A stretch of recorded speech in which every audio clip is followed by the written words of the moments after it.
Hi guys, this is a quick tutorial on how to tackle these scientific math questions.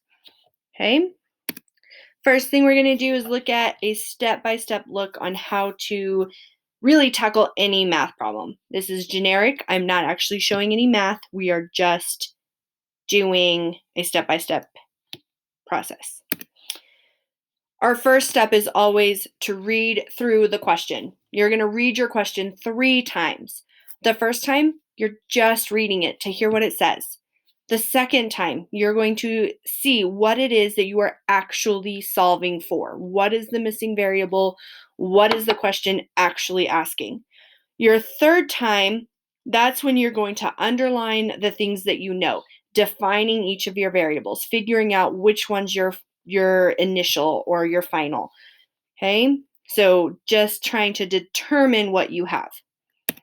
Your second step is going to be actually writing down the stuff that you find from that third reading, right? You're going to label each of your variables. You're going to assign a variable, so that X to the one you're missing. And you're going to step by step write down everything that you know so that you see exactly what variables you're working with. Next, you're going to check and make sure that you have all of matching units, right? If I'm working with volumes, I need to make sure that I have all milliliters or all liters. I can't have milliliters for one and liters for the other, or ounces, right? I want all of them to match. Same with your pressures or your temperatures, okay?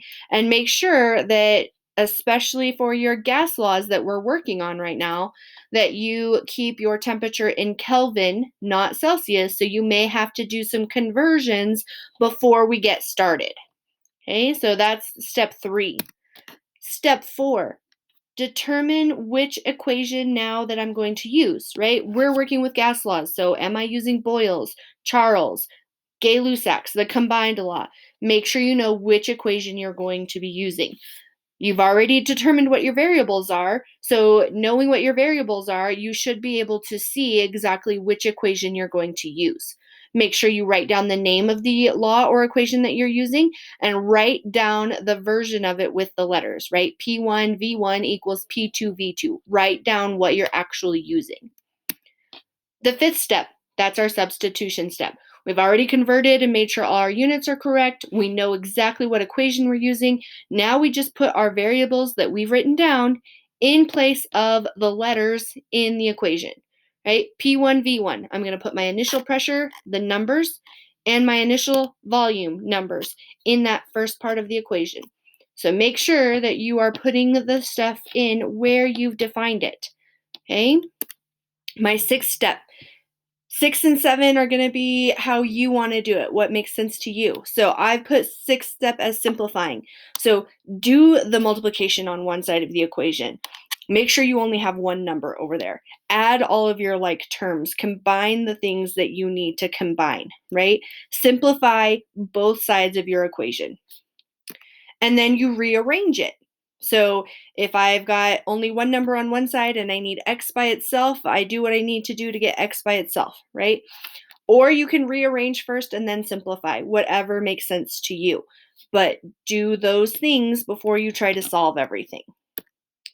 Okay, once you've rearranged and simplified all of your stuff, then you just have to complete the problem. So now at this point, you have rearranged your whole equation and you've simplified it down and you've probably already finished the math, right? So make sure that you've written down your final answer.